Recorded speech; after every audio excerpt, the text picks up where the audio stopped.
Hi everyone, welcome back. Let me ask you a question.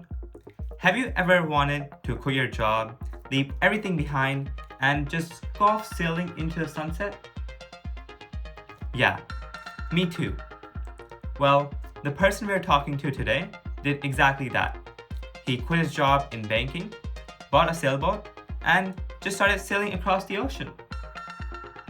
Today, we're talking all about how he got started, the places he went to, and the unique experiences he had throughout his sailing journey. If you want to know more and figure out ways you can escape the expensive Euro summer, well, stay tuned and listen to the rest of this episode. See ya! Hey guys, and welcome to the Curious Coconut podcast. I'm Thong, and I'm here joined with my wonderful co-host Aadi. We're also here with a very special guest, Tobias, whom I met at a startup event in Bangkok, Thailand, not so long ago. When I first met Tobias, he was a very interesting person, had a very unconventional background, and I thought it would be very interesting to have him on the podcast.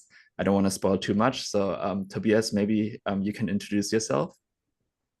Yes, sure. Thank you. And thanks for having me, Aadi and Thong. It's my pleasure to be here. My name is Tobias Endress. You can probably tell by my accent that I'm German. I'm a business consultant with passion. I help organizations to navigate complex challenges, in particular in digital transformation, to achieve sustainable growth. I have a strong background in banking and finance, but I also work with other sectors. I'm also, in addition to my consulting work, a faculty member at the Asian Institute of Technology. I'm the director of the program Business Analytics and Digital Transformation, where I teach and mentor the next generation business leaders. I'm also an avid sailor. That has allowed me to explore the world from a very unique perspective, and I'm really passionate about that. Yes, I think the first time we talked, actually, Tobias, that's the number one thing that stood out to me, actually, that you had like a really huge passion for sailing, and that was very evident from the get-go.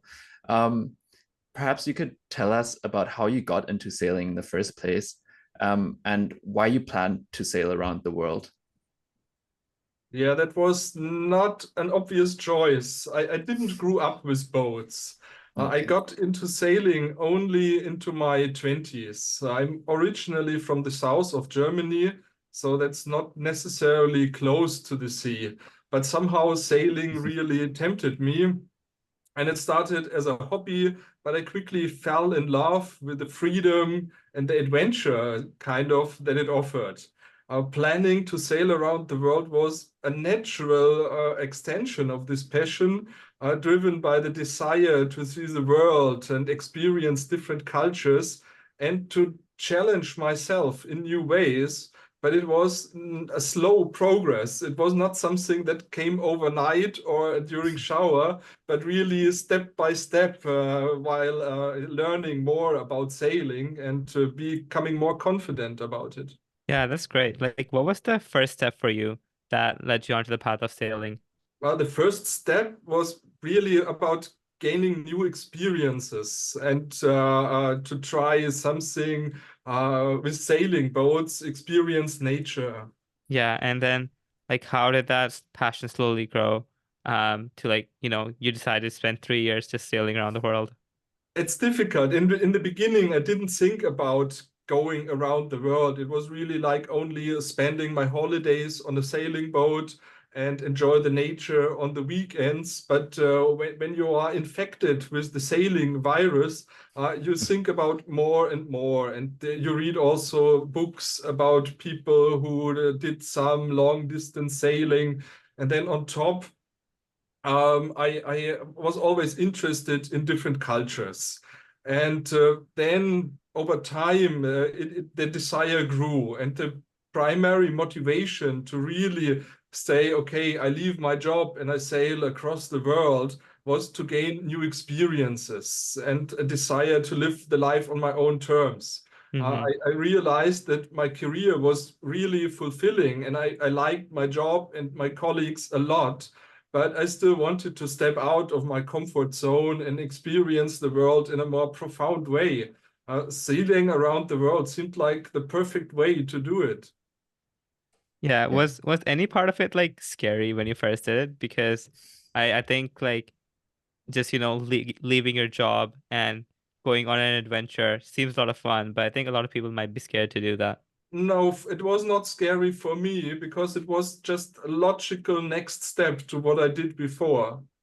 Did you calculate this as well? So I guess the first thing that would come to my mind if I were to quit what I'm doing to sail, for example, right, is, oh my God, how much money do I need? Do I have to have this figured out, that figured out, and everything could be quite daunting. What was it like for you? Mm, I think many people overestimate the finance requirement needed to sail around the world. I met a lot of people really going with very small budget on traveling, so a lot is possible. But on the other, and I also think that most people like living in Frankfurt, everyone who owns a house or a condo has probably the means to do it. However, of course, some financial preparation is needed, and I saved long time for this journey to make it happen, and uh, it's really saved for several years. I didn't make any unnecessary expenses, and I made maybe some not so bad investments as well. On the trip, while I was already sailing, I continued to work on consulting projects.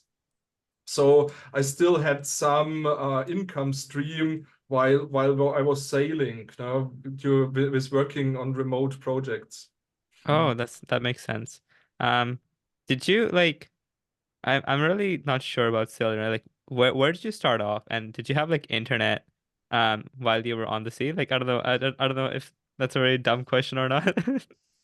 No, it's not a dumb question. So it's a bit of both. When you speak about sailing around the world, actually the most time you are not sailing. The most of the time you are in different areas. You're in a nice bay at anchor, or you may Hmm. be in some areas like in the Caribbean, you still have marinas available. So most of the time your boat is more like a home than actual sailing on high sea. And when you are close to some areas, then you buy just a local SIM card, and in most areas you have quite reasonable internet access with that. On top of that, while I was sailing, it's now already 3 years ago, internet on boat was a bit problematic. I had a satellite phone, Iridium, and the older ones of your listeners might still remember this modem technology, this ding, ding, ding. And then you can connect with like 14.4 baud, and it was terrible slow. When Hmm. you think Right. about this Iridium, it's 1/10 of that. So you cannot Oh really wow. speak about internet or web browsing. That's not working. You Yeah. can get a weather forecast, you can send some emails without attachments, but that's pretty much it. So during the Oh. time that you're actually offshore, that you cannot work, at least not in projects that require something like video conferences or. Hmm. Right. That's Wait, why so I started when I approached more remote areas after mhm. the Panama Canal. The crossing of the Pacific was terribly slow. From Ecuador to French Polynesia, more than 50 days without seeing any land. That Oh, was intense. So at that time, obviously, you cannot work in active projects. So I started to do something that is more time independent, basically writing books. yeah, that was my Mm. next question. Like, what are you doing with all this time that you can't connect to the internet or talk to people outside, um, on the First of ship? all, you get a different feeling to time and to everything. I think in many areas, in particular vivid cities like Bangkok, and don't get me wrong, I really enjoy Bangkok, but at times it's very intense. We have an overload with people, with Yes. media, with everything. And when you are on a boat after 2 or 3 days unwinding, you just really recognize the different shades of blue and how beautiful nature is. And you have a total different, time, a different a schedule, how to approach the day. And that's great. I Mm. really enjoy that. Yeah, it's quite meditative if you think about it. It's kind of just you being yourself, the boat, just nature, as you said. And yeah, it sounds just very relaxing overall. And I guess a really great way to get away from the city. Absolutely, absolutely. Yeah. But during your sailing trips, did you ever face like any real problems that you can think of? Sailing comes with a bunch of problems. Oh, okay. Sometimes people refer sailing in particular, then yeah, you repair your sailing boat in the most beautiful places of the world. And Wow. in fact, we did. You can imagine when you are, the sea is very, salt water is pretty aggressive to everything. And on a sailing boat, there's always something to do. So it won't get boring. And one of the challenges in sailing is really to get the logistics done, to make your repairs in the different countries and to get all the spare parts needed. That is for sure something you need to manage. I learned a Um, lot. Being a banker, I'm not that were professional with all. So I gained a lot of skills in a lot of areas I didn't think about before I started this thing. It's yeah. maybe a little bit like entrepreneurship as well. You have some idea and you know something, but once you are on the way, yeah, you will face a lot of new challenges. Yeah. Yeah. I'm just wondering, like, how many people were on this boat that you went sailing in? And like how big was the boat itself? Because I have like no idea about that kind of stuff. So the boat it was a Nayat 34. That's slightly longer than 10 meters. A wonderful Swedish sailing boat. And most of the time it was either me alone or me and my partner. Oh, so it's just two people. Yes. Wow. And like, yeah, I guess I thought it'd be like a crew of people at least, for some reason. But no, that must be way more daunting, I guess, if you're by yourself in the middle of the ocean. It's true, but I think it's actually more difficult to get a crew aligned for this kind of journey because it's really difficult to have long-term goals that involve living in Hmm, different countries over such a long time. I think it's more easy if you are really in charge of what you do that's instead true. of Yeah. organizing a crew to do it. Hmm. Wow. And w where did you start from, and like where did you end up? Like, can you just recap like a quick version of like the places you went to? Oh, that's difficult to say. When did I start? Because I bought the boat in Denmark, then sailed through Germany to the Netherlands, and in the Netherlands, like I had the boat for a couple of years to do a quite intense refit, making the boat, which was I bought it in a good condition. But when you go for really long distance cruising, you want to have some more equipment on board, like different sails communication equipment, like I already mentioned, satellite Hmm. phone and some others. So I did 3 years sailing in the Netherlands and working a lot on the boat, getting to know the boat. Then I sailed to the English Channel and to Spain, and then ended up in Lisbon, and had the boat for more than a year in Lisbon. And while I was still working in Frankfurt, so I traveled back and forth between Frankfurt and Lisbon. And then I sold my home and quit my job in Frankfurt and moved permanently on the boat in Portugal. From there, we had a short visit to Gibraltar, then down the African coast to Cabo Verde.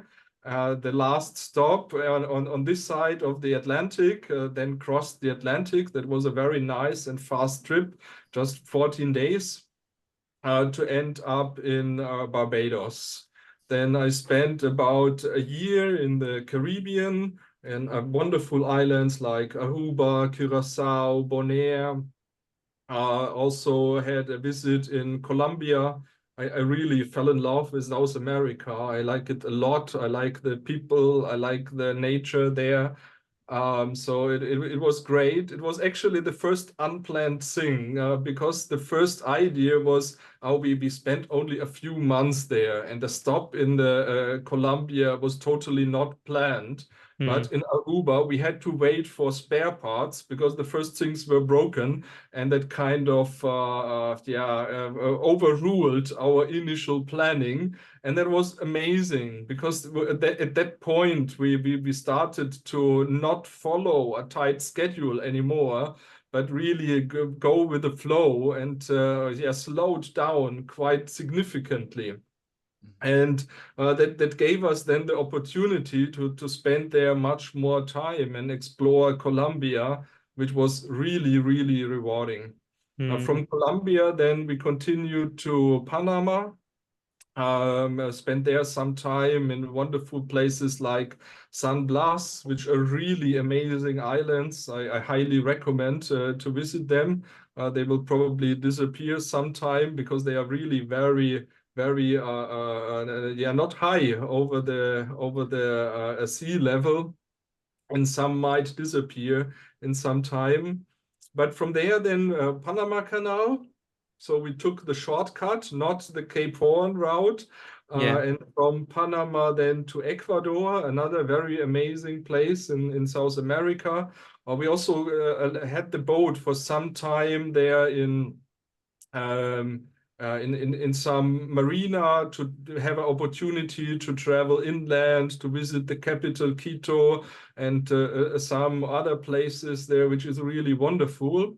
And from there, then we started maybe the biggest adventure or the longest journey, which is about twice as big as crossing the Atlantic, is then the journey from South America to the South Pacific.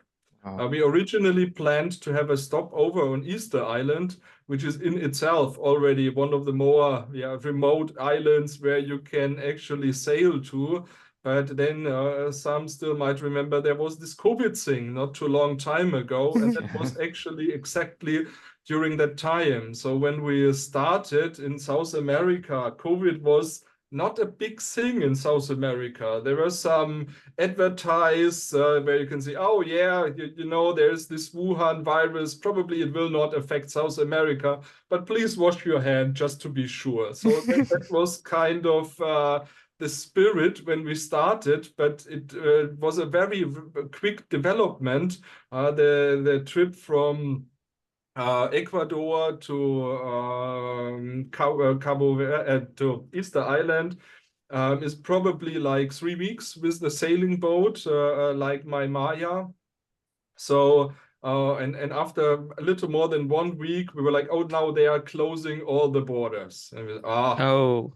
that will be solved until we are there, but it didn't. So they really were serious about having these borders closed, and I had then some contact also with the harbor master of Easter Island, and they confirmed, yeah, I would like to help you, but I cannot because it's really a nationwide thing, and I cannot overrule that. You can come here and anchor in front of the island, but that's not a very tempting alternative for sailors, because Easter Island, it's like a rock in the middle of the Pacific, and it's in one of the areas where the wind is a bit stronger, and you don't have really protected anchor base. So you go at you have a huge swell there going around, and you are moving maybe harder than when you are actually sailing, where the boat is with sails and everything kind of more stable than as compared to being just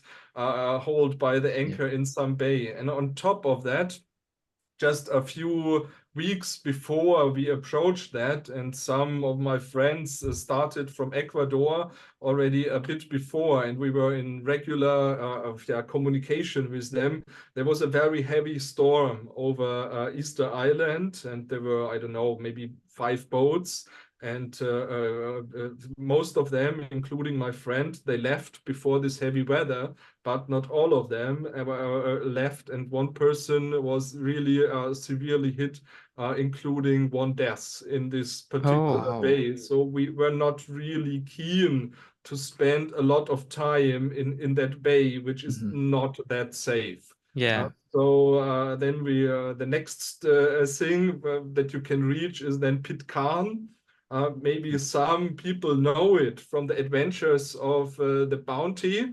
It's also a very remote rock somewhere in the Pacific, where it belongs to the UK in a wider sense. Okay. And but they're living only, I don't know, roughly 50 people, and they have also very limited infrastructure. So I approached them, and they also told me, yes, you can come at anchor, but we will not let you on land.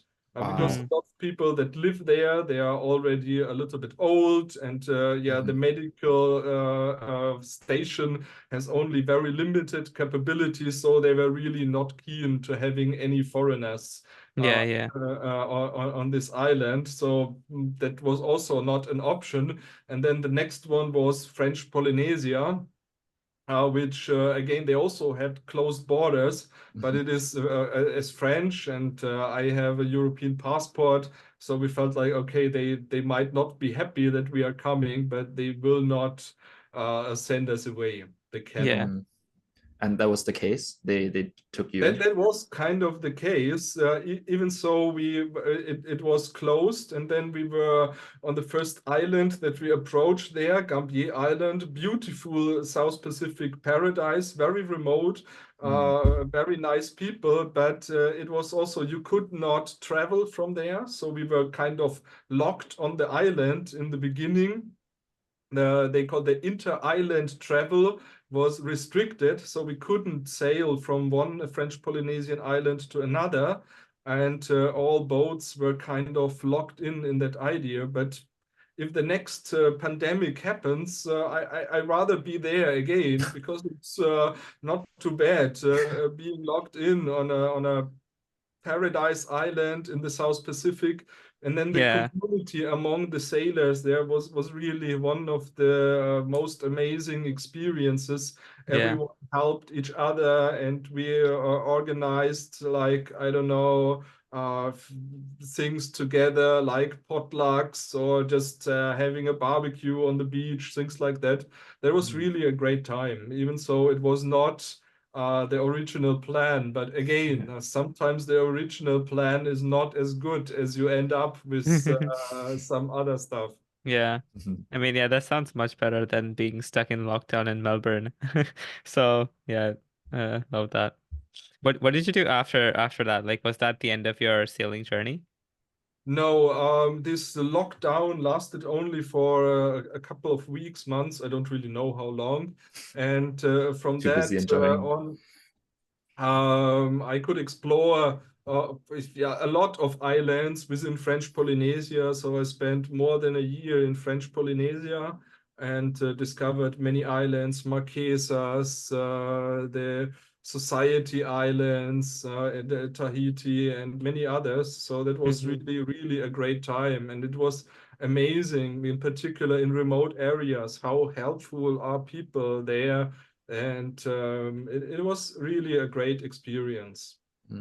At that time, I also felt like, okay, what I'm gonna do next, because the sailing to other nations was still not possible, even so I could sail within French Polynesia.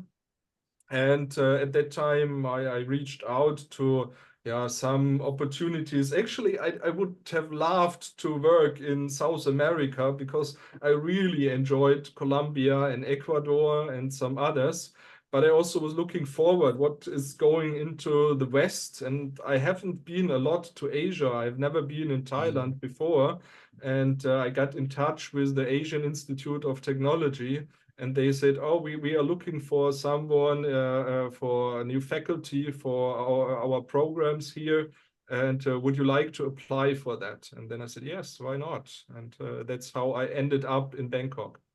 But Essentially Wow. then from stranded. Bangkok back, I also say then when the borders were more open, I returned once again to my boat in French Polynesia and traveled from French Polynesia to Fiji. And finally, but then it was I had the boat in Fiji for for some time, actually for about a year, but it was rather difficult because the distance from Bangkok to Fiji is still significant. And when you have a faculty position here in Bangkok, and I also like to explore Asia a bit more and then travel back and forth to Fiji, that was a bit tiring. So I Hmm. eventually sold the boat after I reached Fiji. Wow. Yeah, quite the adventure. That's Yeah, long. that's literally quite the adventure. I don't know what to say. You mentioned a lot of things that brought you a lot of joy from sailing. Would you be able to tell us perhaps what the most rewarding experience was out of this whole adventure? Would you be Well, able to it's easy. The pinpoint it? most rewarding experience are really the incredible people that I met Mm. and the diverse cultures that I experienced. Each destination brings new adventures and learning opportunities that really makes the journey profoundly enriching. I also have seen some phenomenal nature events. Did you know Oh, that there is something like a moon rainbow? It's rainbow. so amazing to Wait, see, what is that? especially when you don't expect it. I didn't know it exists before I saw it. But you are Right. at night at the sea, and then you see something. What is that? And then you figure out, oh, well, that looks like a rainbow, but there's no sun. How is it possible? And Right. then Oh. you have time. You observe it for yeah, minutes and longer, and then is this true? And then I actually had to look it up after I arrived in our next destination with internet again. And then, yes, there is something like a moon rainbow, and that is actually what I've seen. It's amazing. That's so Wow. beautiful. Sounds incredible. Yeah. Um, Wow. Okay. I just want to ask, like, you mentioned you met, like, a lot of new cultures, met a lot of new people.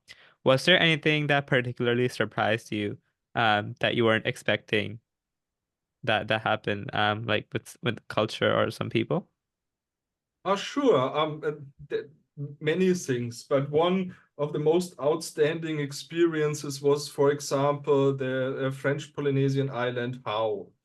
We had that was our first goal or first destination after Gambier, after leaving Gambier, and we had some people leaving already before we left, and one of our friends was like, "Oh, how nice island, but rather boring. I spent there 1 week. It's not worth being longer than that." And we sailed to Hao, and it's not Tahiti, it's not Bora Bora, it's not one of these fancy names that you know. It's actually, if someone knows it, then maybe only because there was the French military base that was planning the experiments on Mururoa with the French atomic bomb. So has also a little bit of a problematic history, and it's Yeah. totally not a tourist destination. There are no fancy resorts, no nothing. But we went there, and again, we had to wait for spare parts. And getting spare parts from Europe to French Polynesia is difficult. During COVID, it was even more difficult. So we had to wait for quite some time on this island. And we made some really awesome friends with the local community. And then we spent not only a week, but we spent there several months. And it was really amazing because we had there some friends with the locals. So we went with them to explore the locals areas. We went fishing with them, which after 3 years on a sailing boat, I think I'm one of the worst persons to go fishing. But with the help of the locals, I actually managed to catch one or the other. So that was really, really awesome. And it was very often that when you go to places where you think, oh, this is one of the most beautiful bays and the top destinations in the tourist guides, they are sometimes disappointing because you have very high expectations, or sometimes they just come up to your expectations, but not more. But very often when we were at places where we didn't expect a lot, and then they were totally surprising, and we met so nice people, and that was awesome. Yeah, Yeah. sounds wonderful. I'm just wondering, like, how do you get parts in these remote areas? Like, what's that process like? Because I don't think there's any huge shipping companies that would just send you parts, like parcel services that might be available at these There places. are, and it depends. So it is a bit more complicated, but it works. So if you want to have parts that are more or less standard, then you can order it from the capital, Papeete. You think all French Polynesia is an area with hundreds of small islands. And in all over these islands, there are 200,000 people only. Half of them live in Papeete. Papeete is the capital on Tahiti, and there you have a reasonable good infrastructure with Okay. hospitals, with shops, with everything. And you can order a lot from Papeete. So standard spare parts, boat paint, or standard things you can easily order from some shop in Papeete. And then there are boats. They have a regular supply boat that comes, depends on the island, once a month to the bigger islands closer to Tahiti, maybe even every other week or maybe even weekly. On remote islands like Gambier, maybe only once a month. Then you have the supply boat. So you order it from one of the shops in Tahiti, that they put it on this supply boats, and then you get it in about a month. If you Oh. order it from Europe, then there is an additional step that you need to have it shipped from Europe to Tahiti. You need someone then in Tahiti to put it on the supply boat to get it for. And sometimes at that time, there were not a lot of flights available. So the flight routes were very difficult. And a lot of the supplies that come with the planes, they are usually like as additional load on regular passenger planes. But if there's no passenger plane, then you don't have this additional load available. So it was really difficult. And at that time, our flight was then routed to Los Angeles, and then was there for a couple of weeks until the next flight was available from there, or sometimes it was stuck in New Zealand for weeks until they could get it forward to Tahiti. So it took at times, yeah, maybe 3 months to get something from Europe to the island where you Hmm. needed it. It's still incredible how there's an infrastructure though that enables you just to get parcels from all over.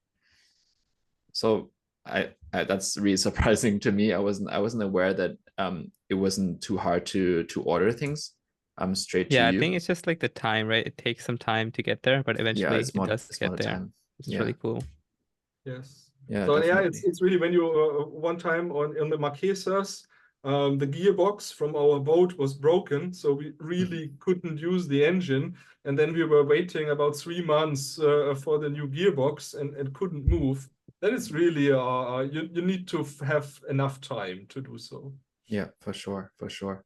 Another thing I thought about when you were talking about your sailing journey, with like basically untapped land, right? Basically, you've been all over like these beautiful paradise islands, and it just kind of reminded me of tourists coming into Thailand, and then going back to their home country and telling all their friends Phuket is so beautiful, Samui, Koh Samui is so beautiful.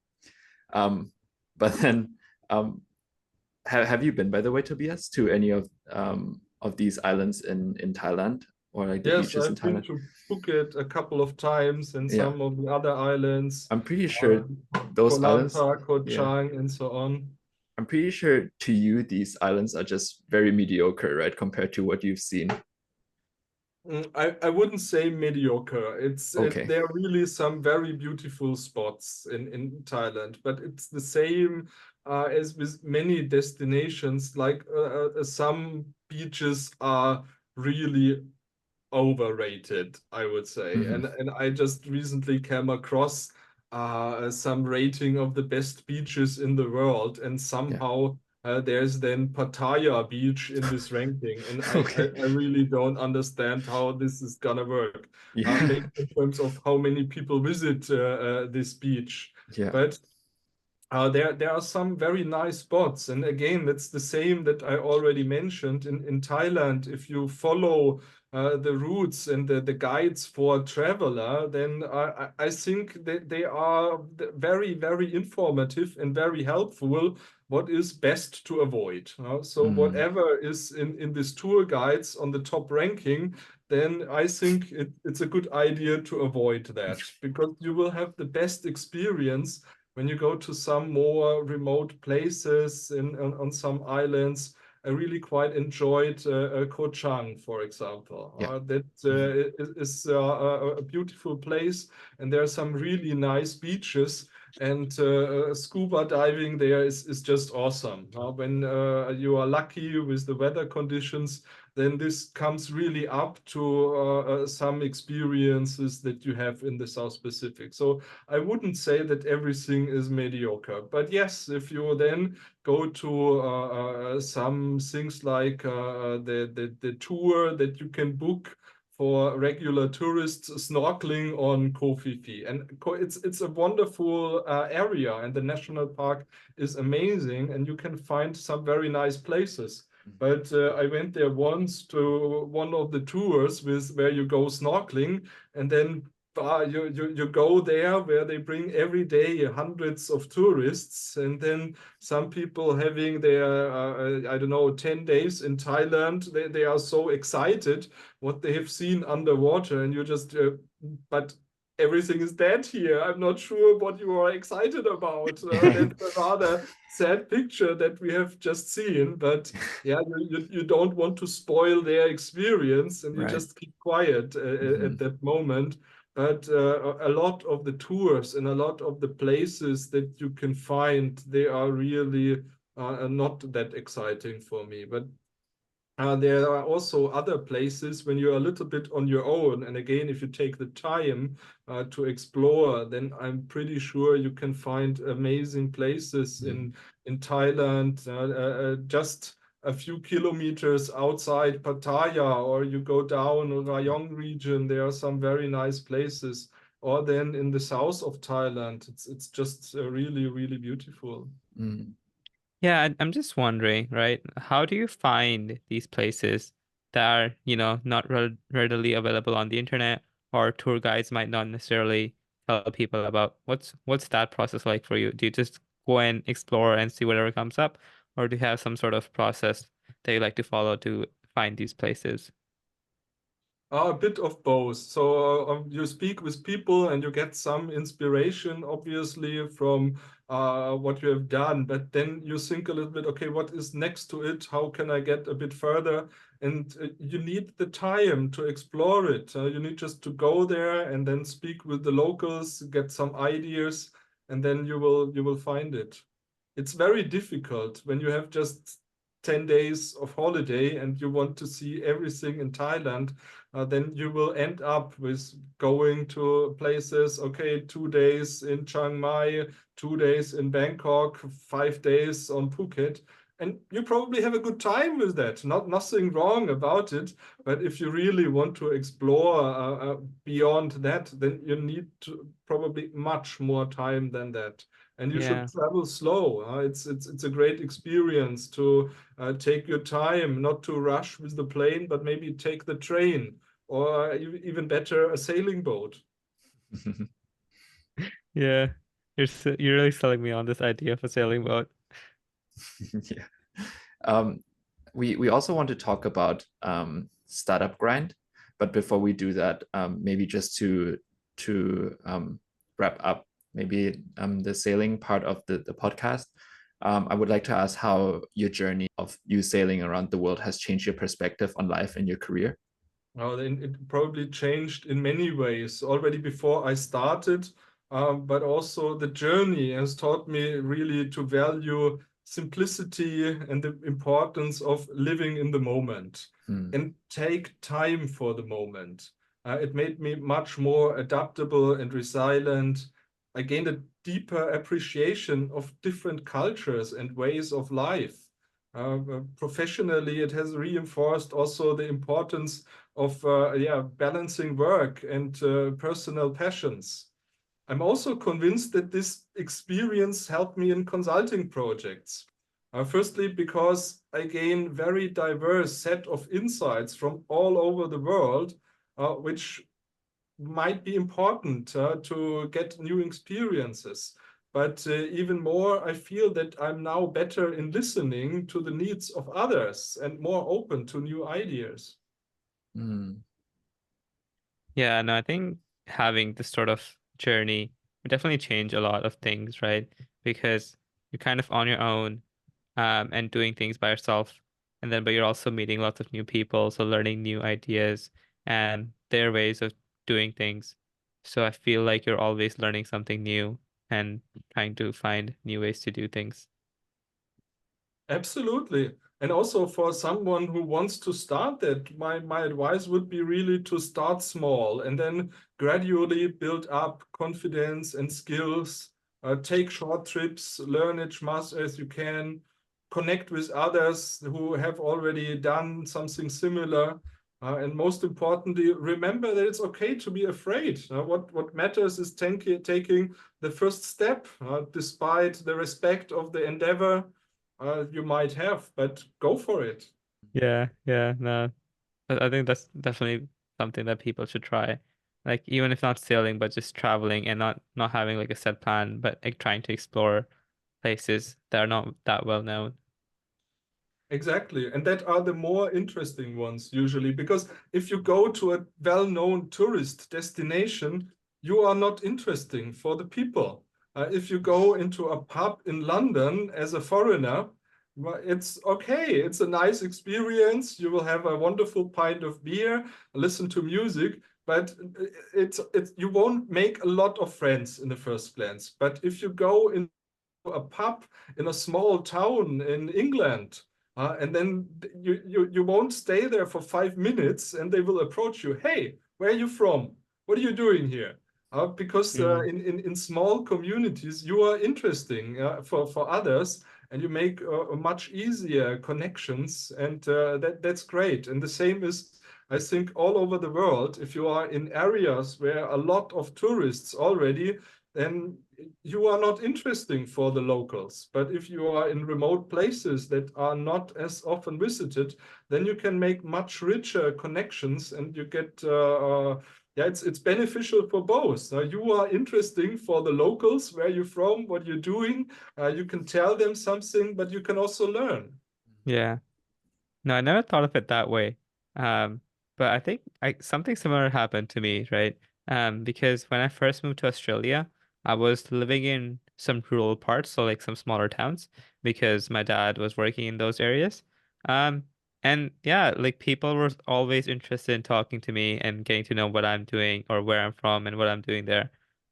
Whereas when you go to Melbourne, you don't even look at the person who's right across the street. It's like, yeah, it's it's a completely different experience. Sure. But anyway, I think let's go into a bit about Startup Grind. Can you tell us a little bit about what Startup Grind Bangkok is and what you do there? Yes, Startup Grind Bangkok is part of a global community aiming to educate, inspiring, connecting entrepreneurs. At Startup Grind, I help organize events, connect with speakers, provide mentorship to aspiring entrepreneurs. It's basically a platform that fosters community, innovation, collaboration within the startup ecosystem. So for this So I've been to your event recently that you've invited me to, Tobias. And I've also seen you inviting guests to come and speak to other aspiring entrepreneurs. So how do you meet these people that you invite onto these panel discussions? Oh, there are various ways. So very often speakers actually now, as we already well known in the ecosystem, approach me Okay. that they want to contribute to the community, because really it's down to the values of a startup grinds. It's about giving back to the community. Give first, help others. We make friends, not connections at Startup Grind.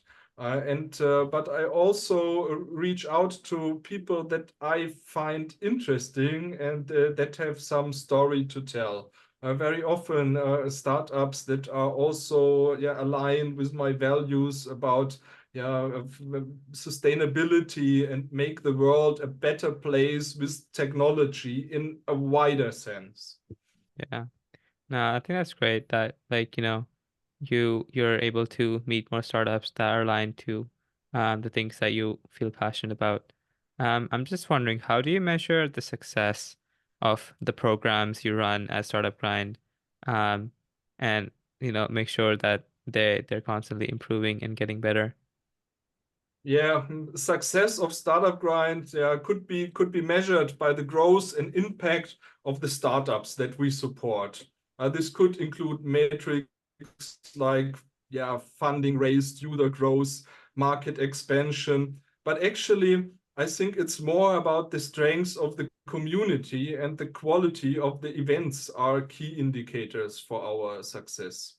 Uh, Most importantly, we believe that collaboration is the key to success. We believe, as already mentioned, making friends, not contacts. We believe in giving first, not taking. We believe in helping others before helping yourself. So living up to these values, that's how I would define success. And it's very important to develop a diverse and inclusive community. And I think we did quite well in this context with Startup Grind Bangkok. And Bangkok is a very good environment to do so. Mhm. Being in Startup Grind and then seeing and talking to all these startups, what are the biggest challenges you've seen all these startups face? And how does Startup Grind help them overcome these obstacles? The challenges are very different, as startups are very different. But Sure. biggest challenges include securing funding. Right. Finding the right talent is another one, and also achieving product market fit. Startup Grind helps by providing access to the network of investors, mentors, industry experts who can offer guidance and support. Our events and workshops provide really practical skills, knowledge to help startups to manage these challenges. Maybe I can give some specific examples. Some startups manage to get some seed money for research and development, government grants or like, for product development, but it's really difficult to bridge the gap to a marketable product. However, VCs then they are more interested in scale-ups rather than early stage ventures.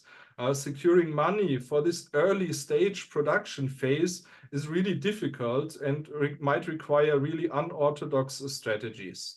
But once you can demonstrate traction, it is easier to get external funding from VCs and alike. And with a network of Startup Grind, it might help you to get some demonstration, some really where you can validate the first early stage products, and with the help of others to demonstrate these tractions that make it more feasible for your startup to thrive. Hmm. Yeah, I think throughout the startup grind, I'm sure there's a lot of startups that come through. What would you say is one of your favorites or something that excites you a lot? Oh, there are several exciting startup, but as already mentioned, I'm particularly enthusiastic about those working in sustainable technology and social impact. The startups are not only innovative, but also address global challenges, making their potential impact more significant. Great examples are Sayok Springs, the first closed-loop circular economy mineral water in Thailand, which not only avoids plastic waste, but also provides us with really trustable water quality, which is an Somewhat issue lacking. Yeah. in Bangkok. Or Hmm. Jindy, an app to fight food waste problem, trying to help local restaurants to do flash sales with unsold food at the end of the day instead of throwing it away. I think it's a Oh, great idea. yeah, that's so Or cool. another example is Happy Grocers, Bangkok's sustainable grocery delivery service, where you can buy local food, organic food. All three companies are great examples how to align values and a good business strategy. That's great to hear. Would you, Tobias, would you ever consider starting your own startup? Because you're part of the startup community, and it always seems exciting to me personally. Yes, I would consider it. But if I were to start a business, I would likely focus on sustainable solutions, perhaps in tech, finance, eco-friendly consumer products. I'm passionate about creating positive impact on the environment and society. Mm. Awesome. That's good to hear. Always good to hear people that are passionate about sustainability. With everything that's been happening with the world, especially with temperatures rising so much. I'm pretty sure you felt this too, Tobias, this year in Thailand. It's been terrible with the heat. Um, but Absolutely. but yeah, let's move on to the closing section.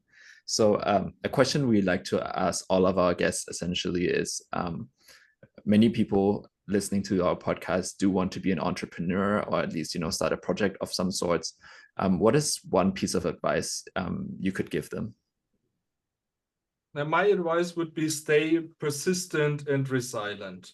It's not about having a genius idea, but being really consistent in what you do. The entrepreneurial journey is full of ups and downs. And those who succeed are often that ones who keep pushing forward despite the challenges. Surround yourself with supportive people and never stop learning. Join communities of like-minded people like Startup Grind or others. Yes, for sure. Um, Yeah, those are, I think, some really good. Like I think they might seem quite common, but like a lot of mm, times, you think you have the best idea, but it's not really the idea that matters. It's the way you execute it, and the best way to execute it is by, being consistent, consistently putting in the effort and working towards the goals that you have set for yourself. Exactly. Um, Consistent and adaptable with the idea, because hardly any startup will end up with that initial idea that the founder envisioned in the first place. yeah, that's very true. Um, the other question we love to ask is, what is something that fascinates you about the future? This could be related to tech or just anything in general that, you're really excited about. And yeah, I'm a tech person. I'm really fascinated by the potential of technology to solve some of the biggest problems, from climate change to financial inclusion, the rapid advancements in AI, renewable energy, digital technology. That is really exciting for me, and I think that holds a great promise for the future. Still, I don't think that technology alone will solve the problems, and we need a change in lifestyle too. What do you mean by that? Can you elaborate a bit? Yes, I mean, in particular, our way of consuming, the fast fashion, drinking a lot of coffee, all that stuff that we will not be sustainable. We need to work towards more of a circular economy. Hmm.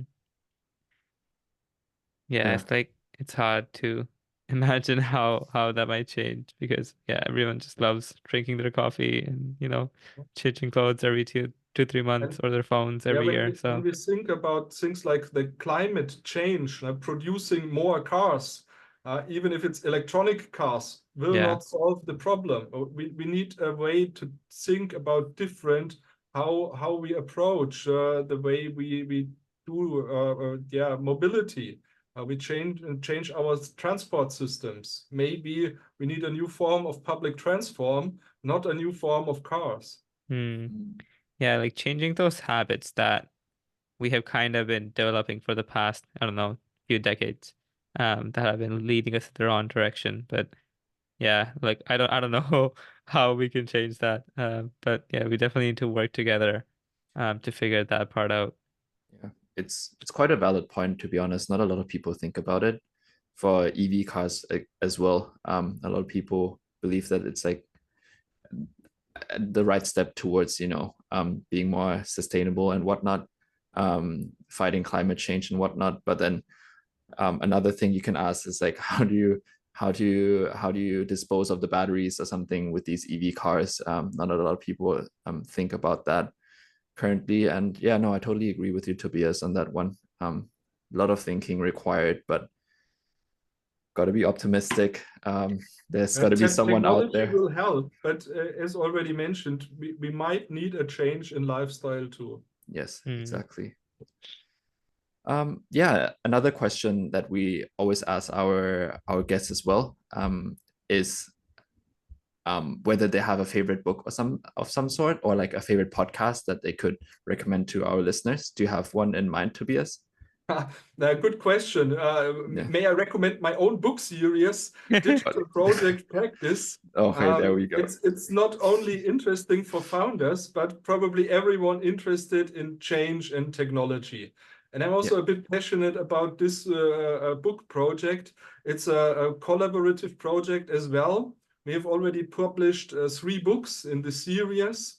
And we are currently working on the next volume. I usually invite business experts and academics to contribute chapters, and it really provides a wide range of different perspectives on new work, on fintech, on innovation and change in a wider sense. So this digital project practice book series is really something that I would recommend because that's also one of my projects that are really close to my heart. And that is actually, as already mentioned, something that I started while being on the sailing boat. And I felt like, I don't have so much time to do something that requires online communication, but that I can do in an asynchronous way on my own and still communicate and relate with the professional community.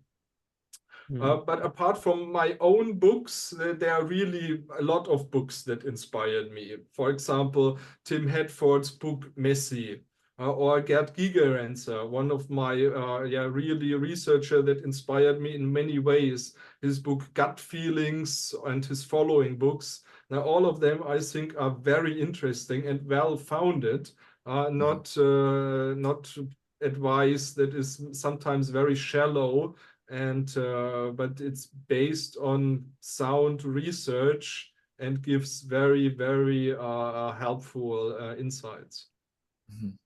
Yeah, well, I think we have a lot of book recommendations from that. So we'll be busy reading them and looking them up. But the last question we like to ask is that, is there anything, Tobias, that you would like to share with our audience? This could be anything, it could be a plug to your website or any final message that you leave our audience with. Yeah, I would love to invite everyone interested in entrepreneurship or sailing to connect with me. You can follow me on social media or reach out through Startup Grind Bangkok. I'm always happy to share experience and support others in their ventures. Awesome. We'll make sure to include all of your contact information with the video and with the podcast recording. Yeah, it was great talking to you, Tobias. Lots of things to take away today. And yeah, thank you for coming on. The pleasure is all mine. It's really nice. All Yeah, right. thank you so much for coming. And yeah, thank you to our audience for listening and to this episode. and we'll catch you in the next one. Bye. Bye bye.